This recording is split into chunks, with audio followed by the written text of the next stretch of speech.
que hablemos. Y hoy vamos a estar hablando en Marcos capítulo 9, versículos 2 a 15. Y he puesto como título a nuestra meditación en esta mañana, un adelanto de la victoria de Cristo. Vamos a pensar en la situación en que ellos vivieron, los discípulos y el Señor, y que nos trae de alguna forma algunos principios y verdades importantes. Marcos 9, voy a comenzar a leer a partir del verso 2, dice: 6 días después, Jesús tomó a Pedro, a Jacobo y a Juan, y los llevó aparte solos a un monte alto, y se transfiguró delante de ellos. Y sus vestidos se volvieron resplandecientes, muy blancos como la nieve, tanto que ningún lavador en la tierra los puede hacer tan blancos. Y les apareció Elías con Moisés, que hablaban con Jesús. Entonces Pedro dijo a Jesús: Maestro, bueno es para nosotros que estemos aquí y hagamos 3 enramadas, una para ti, otra para Moisés y otra para Elías, porque no sabía lo que hablaba, pues estaban espantados.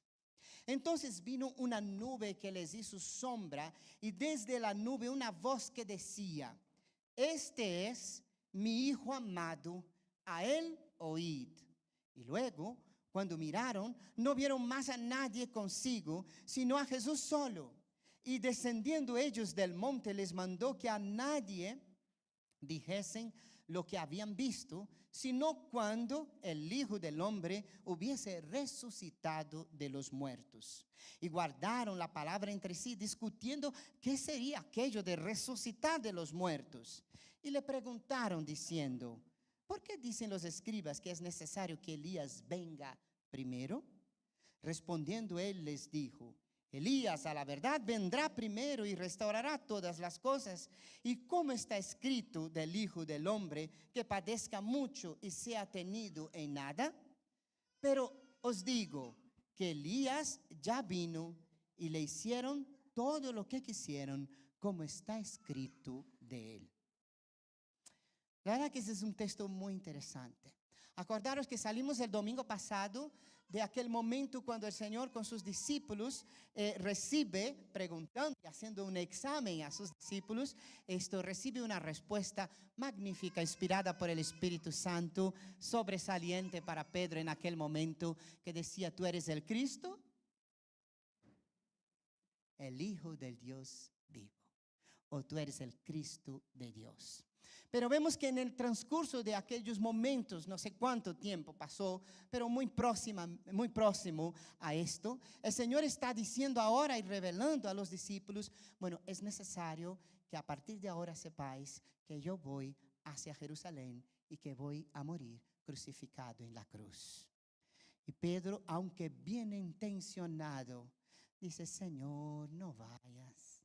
Y trata de reprochar o de alguna forma pelear con el Señor, diciendo: Señor, no vayas a la cruz. Y el Señor tiene que mirar para Pedro y tiene que decirle: apártate de mí, Satanás. Por detrás de aquel sentimiento de Pedro estaba una locura totalmente contraria a lo que Cristo vino a hacer. Él vino para morir, Él vino para salvar. Y no hay buena intención que pueda sacarlo de su obra, como no debiera haber buena intención que nos saque de servir y amar a Dios sobre todas las cosas. Marcos nos dice que habían pasado 6 días de esto aproximadamente, después de este episodio en Cesarea de Filipo. Pedro, Jacob y Juan contemplan ahora la verdadera identidad y el poder de Jesús como Hijo de Dios. Tú eres el Cristo de Dios, fue lo que Pedro dijo, y nos dice Marco. Jesús llevó a los discípulos quizás al monte Hermón o al monte Tabor. No se sabe exactamente cuál de los dos, pero piensan los teólogos que uno de los dos fue el lugar donde el Señor los llevó. Y allí la transfiguración revela la verdadera naturaleza de Cristo como Hijo de Dios. La voz de Dios separó a Jesús de Moisés y Elías, presentándolo como el esperado Mesías con la más completa autoridad divina. Jesús tenía toda la autoridad divina para lo que estaba haciendo y para lo que iba a ocurrir. Moisés representaba la ley, el representante por excelencia de la ley, y Elías, el representante por excelencia de los profetas.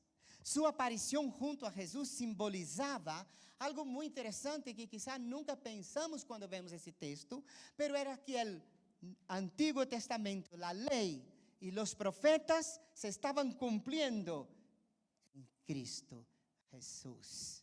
Allí estaban las dos grandes representaciones de las promesas y de la espera de la salvación que ahora se estaban haciendo realidad en la vida de nuestro Señor Jesucristo. Todas las profecías de Cristo se cumplieron en Él.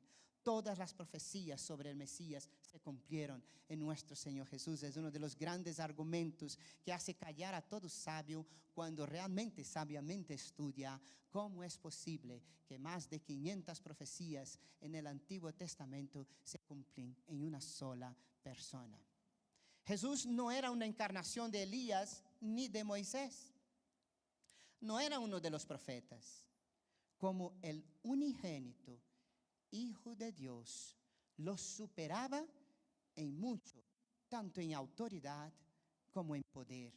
La reafirmación por el Padre Celestial de la misión redentora de Jesús mandaba a los discípulos a que aceptaran las instrucciones de Jesús relacionadas ahora con su sufrimiento. ¿Os acordáis que decíamos que desde la experiencia del domingo pasado, ahora hay un cambio? Jesús ahora ya no va a enseñar tanto sobre sí, tanto sobre la palabra, sino que ahora Él va hacia y asume algo que está profetizado también. El siervo sufriente venía para pasar el mal trago de la cruz, como cordero mudo, sacrificar su vida por tus pecados, por mis pecados, por nuestros pecados. Había un alto precio a pagar y Jesús no se escaqueó como muchas personas a veces frente a las dificultades. Él sabía a qué venía y lo que debía hacer. Pero hay algunas preguntas que quisiera que meditáramos en esta mañana en base a esta situación del monte y el momento de la transfiguración. Y primero, ¿qué fue lo que pasó? Porque no es algo corriente, ¿cierto? O sea, hay cosas aquí extraordinarias. Primero que Jesús se transforma y sus vestimentas, va a decir Pedro, que son tan resplandecientes que no hay lavador en esta tierra y en este mundo que pueda lavar como las vestimentas que se transformó de Jesús en aquel momento. Es interesante esto. Pero hay algo totalmente extraordinario. Están allí, Moisés y Elías. Wow, Moisés. ¿Quién no le gustaría conocer a Moisés? A mí sí. Lo conoceré en un futuro. Pero me encantaría poder darle un abrazo. Decir, ay Moisés, cuánto tú me inspiras a la hora de guiar un pueblo. ¿O quién no gustaría de estar con Elías? Decir, Elías, ¿cómo fue aquel momento que el Señor mandó fuego del cielo y cayó la boca de todo el mundo? ¿Cuántas veces dice, Señor, manda fuego aquí? Y no vino. Era algo totalmente extraordinario lo que estaban viviendo. ¿Qué pasó? Marcos nos dice que las ropas de Jesús se volvieron resplandecientes. Él habla refiriéndose a que los vestidos de Jesús resplandecían como el brillo del oro o del bronce pulido, como el resplandor del sol. Era algo que no sabía cómo expresar. Era tan precioso, era tan maravilloso contemplar a Jesús en aquel momento con nuestros ojos humanos que no había palabra para descifrarlo. Además nos cuenta que cuando estaba llegando el momento de terminar esta visión, una nube les envolvió completamente. La nube del Señor estuvo envolviendo por todos los lados aquellos que allí estaban. Y se escuchó la voz de Dios, una de las pocas veces que nos habla en el Nuevo Testamento de escuchar la voz de Dios de forma audible. Dios habló. Si alguien cree que Dios no habla, está equivocado. Dios habla. Y Dios habló y se escuchó la voz de Dios de forma audible entre aquellos que allí estaban. Esto es muy característico en la historia judía del relato de un encuentro con Dios tan especial que lo envuelve todo. Para muchos judíos, y es interesante ese aspecto de la época, cuando el Mesías llegara, ellos creían que la nube que les envolvió allá en el tabernáculo, cuando iban hacia la tierra prometida, les sería otra vez devuelta. Elías y Moisés, ambos los dos, están presentes. Y están presentes de carne y hueso, porque conversan con Jesús. Y los discípulos, que no saben ni qué decir, lo están viendo. Y saben identificar quién es quién.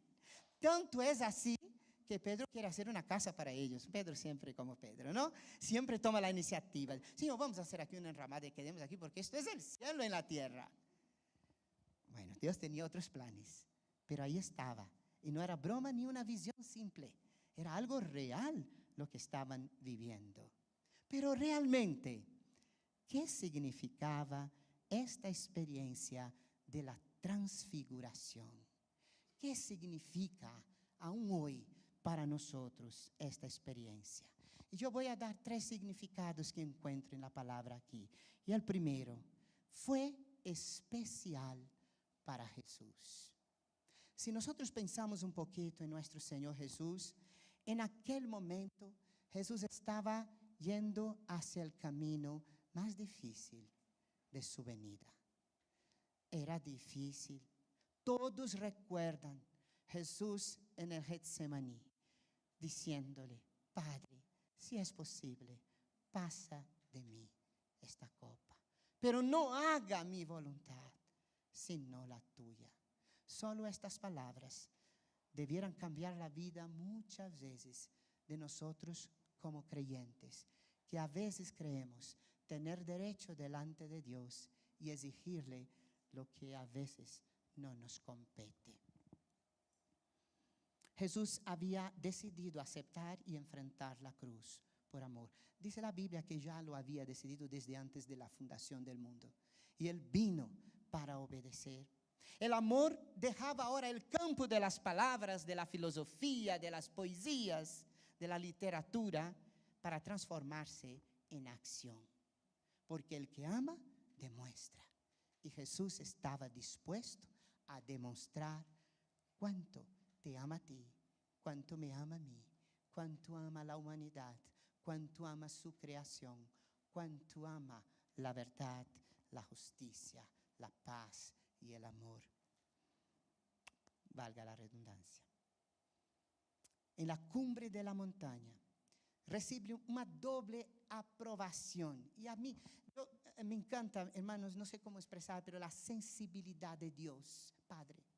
Dios te trata tan perfectamente que Él sabe exactamente lo que necesitas escuchar o cómo necesitas ser tratado. Y yo amo a Dios por muchas cosas, pero por esto yo soy 1001 veces agradecido. Él conoce exactamente cómo yo puedo comprender las cosas cuando busco comprenderle y escucharle. Él sabe cuando yo estoy triste. Y como dice la palabra, hasta nuestras lágrimas, ¿no?, están recogidas en su redoma. Él recoge hasta las lágrimas que nadie ve. No era un espectáculo lo que estaba pasando. Jesús iba a enfrentar a una realidad muy grande, muy difícil. Y como hombre, aunque Jesús era Dios también, era desconocido lo que él iba a vivir. Una muerte injusta, cruel. Tú no puedes con el peso de tu pecado. Él iba a poder con el peso de todos nuestros pecados, de toda la humanidad, en todas las eras de existencia de la raza y del pueblo humano. No era una broma. Él no estaba jugando a ser Dios, Él era Dios. Pero ahora Él estaba afrontando el castigo de nuestros pecados. Entonces el Señor nuestro Dios Padre decide tener un encuentro y una reunión especial con su Hijo. Y trae consigo nada más y nada menos que a Moisés, a Elías y esos 3 discípulos. Moisés, el legislador de la nación de Israel. Por él vino la ley. Todos nosotros conocemos su historia. Es uno de los personajes más famosos. Este hombre más manso que haya habido. Allí estaba, como aprobando y alabando por la firme decisión de nuestro Señor. Es interesante eso, porque Moisés no pudo pisar la tierra prometida, ¿os acordáis? Solo la vio de lejos, pero ahora sus pies estaban allí.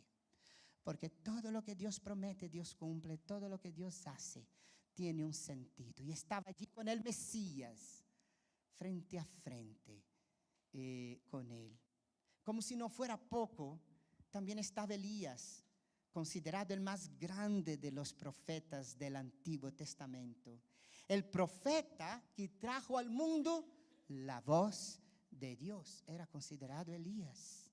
Así, el más grande de los legisladores entre los seres humanos y el más grande de los profetas se reunían con la divinidad y de alguna forma le decían a Jesús: continúa, ánimo, estamos contigo, adelante, estás en el camino, estás haciendo la voluntad de Dios, estamos aquí.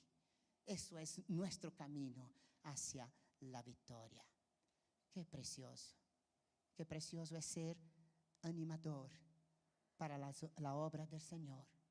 Qué precioso es ser allanador de caminos y no piedra de tropiezo en la obra del Señor.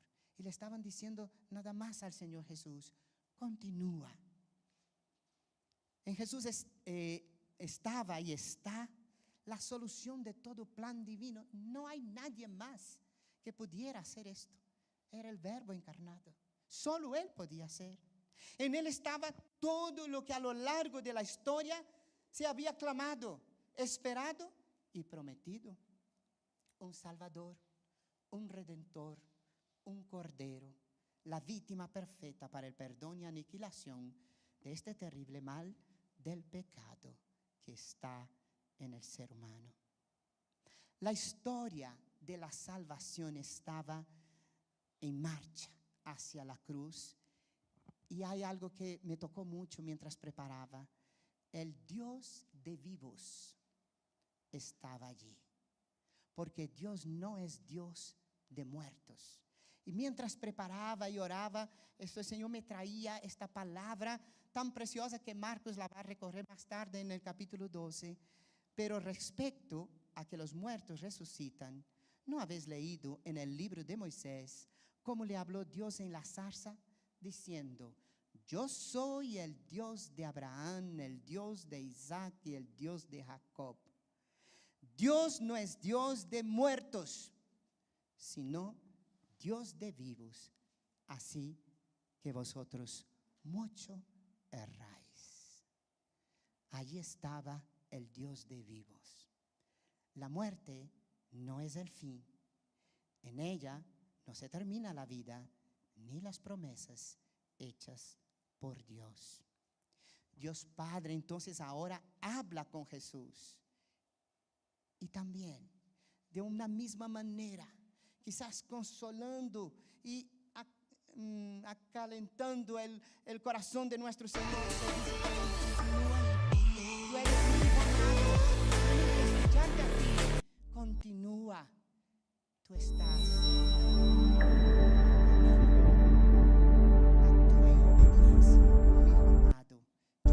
aquí. Esto es lo que esperaba y es lo que apruebo. Qué preciosa enseñanza para todos los que presumen ser hijos de Dios. Si somos hijos, entonces le honraremos. Si le honramos, es porque le obedecemos. Y si le obedecemos, es porque le amamos.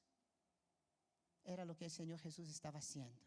Y en aquel momento, el Señor y los grandes exponentes de la revelación divina, Moisés, y Elías estaban allí para decir, estamos contigo, no estás solo, no vas solo, estamos aquí, estamos en tu retaguardia, estamos esperando este día, muchos años hemos esperado, vamos adelante, está cerca la victoria. Precioso.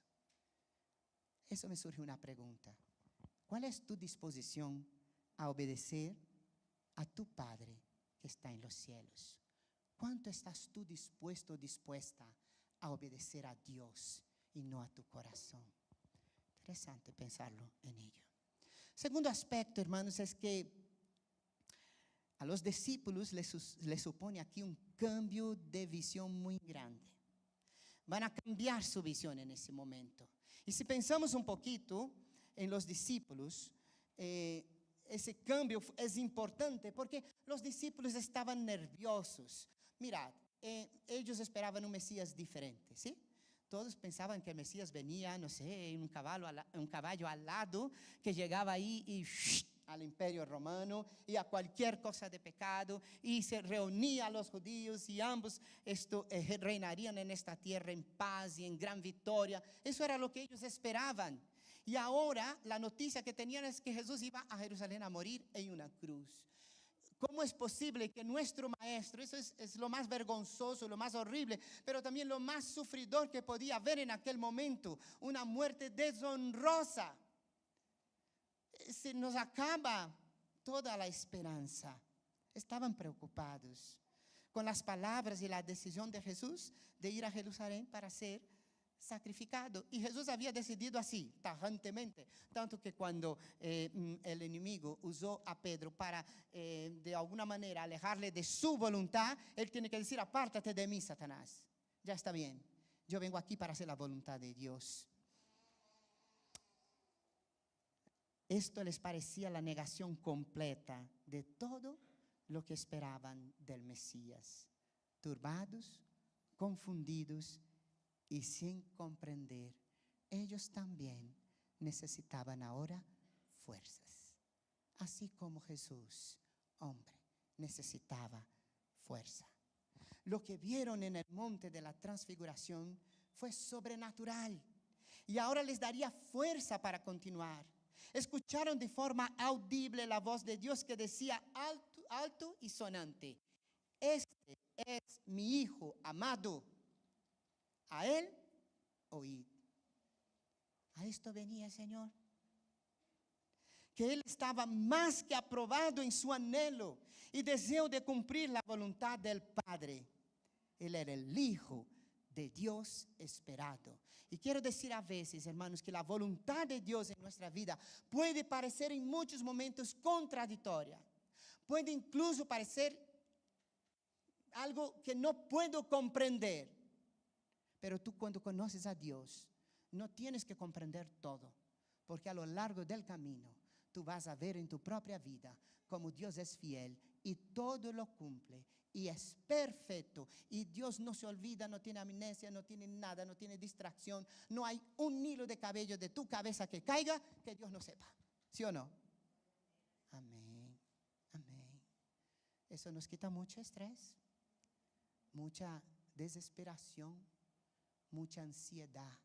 Si estás en su mano, aunque el mundo se esté cayendo, estás firme porque estás en su mano.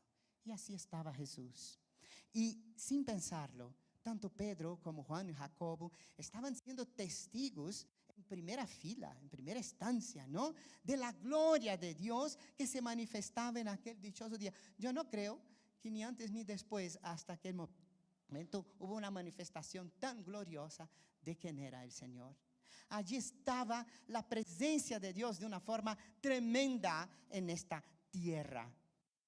Y ellos estaban allí, hasta sin entender mucho, pero deberían estar anonadados, ¿no? ¡Wow! ¿Qué es eso? Como testigos, estaban viendo para después enseñar. Porque todos somos testigos. Tú deberás ser un testigo de Dios en tu vida, de lo que Dios dice, de lo que Dios hace. Ellos estaban viendo con sus ojos lo que el Señor estaba haciendo. Ellos tenían que ser testigos para después enseñar. Y en este monte veían a Jesús en todo su esplendor y gloria. Y a su debido tiempo tendrían que proclamarlo. Él es el Mesías. Dentro de pocos meses ellos tendrían que salir ahora proclamando que Jesús era el Salvador y es el Salvador, y que en el nombre de Jesús se doble toda rodilla que hay en el cielo y en la tierra. Tal fue el momento en el topo de la montaña, en la presencia de Dios, que Pedro, sin medir lo que decía, expresa: quedemos más tiempo aquí, hagamos enramadas y permanezcamos aquí. Eso es maravilloso. ¿Quién puede disfrutar de la presencia de Dios?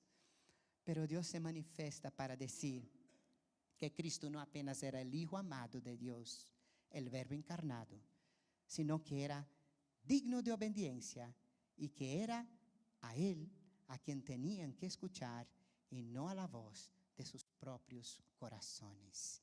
Él era el Cordero de Dios, y para quitar el pecado tenía que ir hacia la cruz. No era solo el príncipe, el rey de paz, el Dios con nosotros. También era un lado que... Some crazy sounds in here. Woo! Welcome to Arcade. With this plugin, you could make sounds that nobody else is making. Y nos da preciosos principios en la vida cristiana, que debemos practicarla y considerarlos en nuestra vida. ¿Cuánto tenían que pensar esos 3 discípulos de Jesús en lo que habían visto y oído? De hecho, salieron de allí pensando, pero ¿qué nos quiera decir eso de resurrección? ¿Cómo va a ser eso? ¿Va a resucitar? ¿Va a morir? ¿Va a resucitar? O sea, todo eso estaba en sus mentes ahora. ¿Qué quiere decir Jesús? ¿Que va a morir y va a aparecer otra vez? Bueno, ellos ya habían visto algunas resurrecciones y van a ver la de Lázaro, pero ahora estaban en aquel conflicto teológico y pensando en qué sería. Y entonces se les acuerda algo que todo judío esperaba. Bueno, pero Elías va a venir antes, pero si Elías no vino, entonces ¿qué será? ¿Y cuándo va a venir el Mesías? ¿Es el Mesías y Elías dónde está? Interesante todo eso. Y el primer principio que yo aprendo es que todo para Dios tiene su tiempo, y debemos tener cuidado de no hacer las cosas fuera del tiempo de Dios. ¿Cierto? En tu vida también, como vida que está en las manos de Dios, todo tiene un tiempo y debes vivir de acuerdo al tiempo de Dios y no de acuerdo a tu tiempo. ¿Qué quiere Dios para ti hoy? ¿Qué espera Dios de ti hoy? ¿Cuándo quiere? ¿Cuándo llegará la promesa que esperas con tanta ansiedad? Llegará en el tiempo de Dios, pero aprende a vivir en el tiempo de Dios. Segundo aspecto que aprendo aquí es que los discípulos debían aprender realmente lo que significaba ser el Mesías. Porque ser el Mesías no era solo el lado que ellos estaban imaginando. Solo la cruz llevaría a que entendieran de verdad la razón y la función de Cristo. Porque Jesús no vino aquí para que le digamos: qué guapo eres, qué maravilloso, eres todo amor. Oh, Señor, yo quiero caminar contigo porque mi vida aquí es el guay del Paraguay. No es eso lo que Él enseña. Él es guapo, sí, pero no es eso lo que Él enseña. Los discípulos tenían que aprender, tenían que vivir todavía esta resurrección de Jesús y verlo subir, diciendo: ¿qué estás mirando? Poner las manos a obra, porque de la misma manera como yo me voy ahora, un día volveré para buscar, para buscarte, para buscarnos. Sin muerte en la cruz no habría resurrección, ni victoria sobre el mal y el maligno. Tendrán que conocer, como nosotros también, el amor tan profundo de Dios en Cristo, manifestado en perfección para nuestra salvación. Mirad, Dios en Jesús no dejó ningún cabo sin atar. Él hizo todo. Él cumplió la ley, por eso se cumplió. Él cumplió las profecías, por eso se cumplió. ¿Nos acordáis Jesús diciendo: no, hay que hacerlo? Juan el Bautista: no te bautizo, bautízame, no te bautizo, bautízame porque hay que cumplir lo que dice la Escritura, ¿sí o no? Amén. No hay ningún relajo en la vida y servicio de Jesús hacia su Padre, ni a nosotros tampoco. Fue aquel mismo Dios, hombre, que cogió en el último momento y va, y Pedro discute con él, déjame lavarte los pies, no me lavas los pies, si no lavas los pies no tienes nada conmigo. Y Pedro tiene que decir, ay Señor, lávame entero. No hace falta, Pedro, es solo los pies. Pero tú tienes que entender que como mis hijos, vuestra responsabilidad aquí es ser instrumento de bendición y de salvación.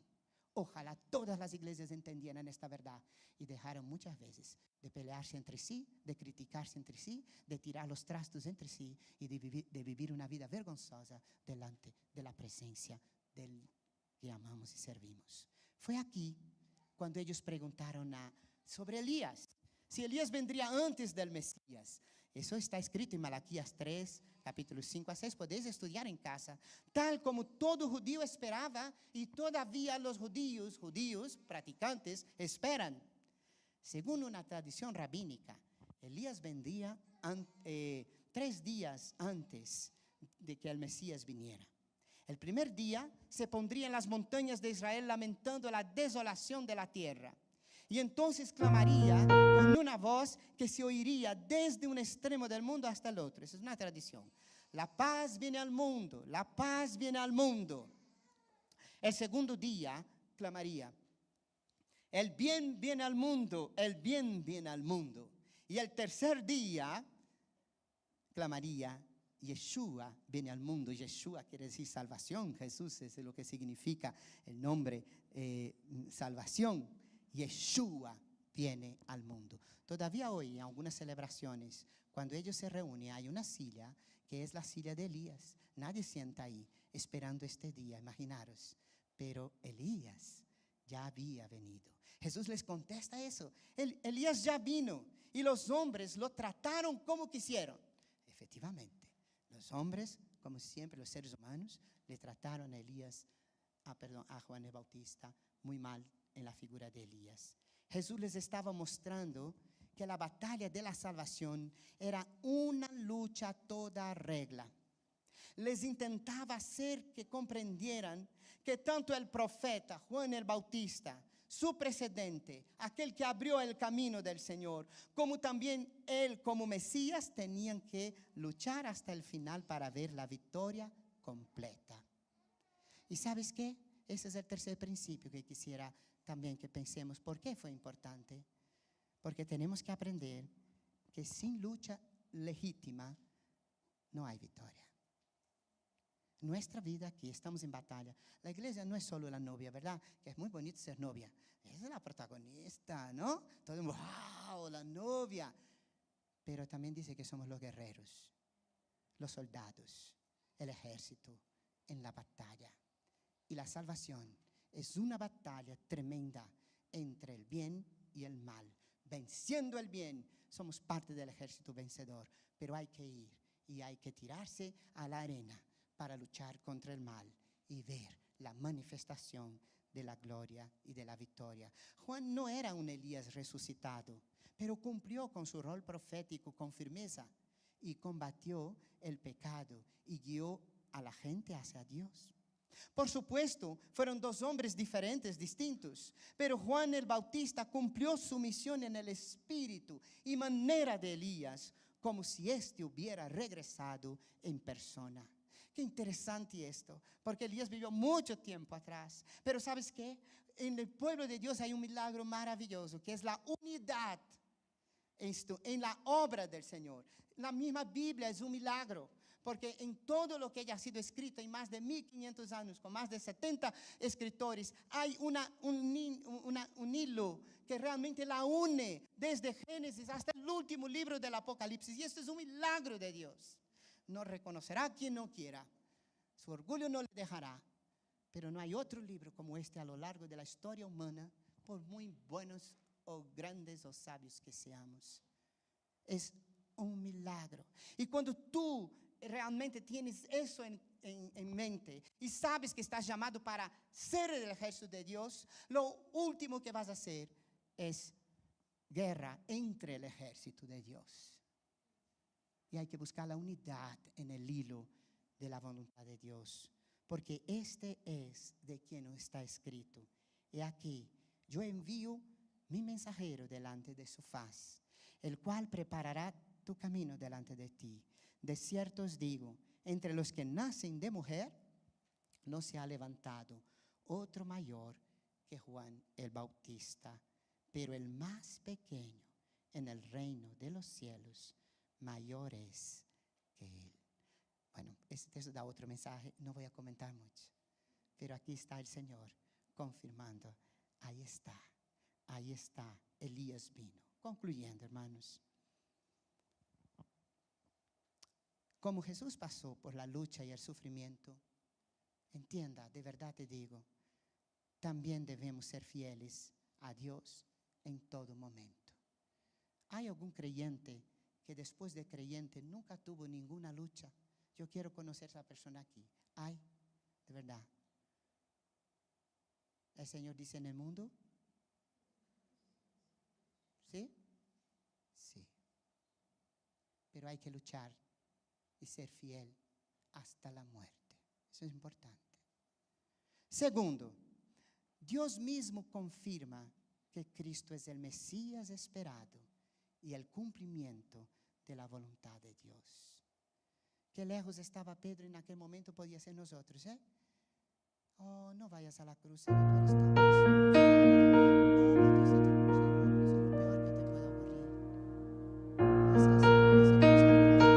sentimentalismos humanos que a veces solo son basura. El Señor sabía lo que era importante. La lucha es la lucha y la voluntad de Dios es perfecta. No hay cuestionamiento para su voluntad. Tercero, hacer la voluntad de Dios nada tiene que ver con hacer mi voluntad.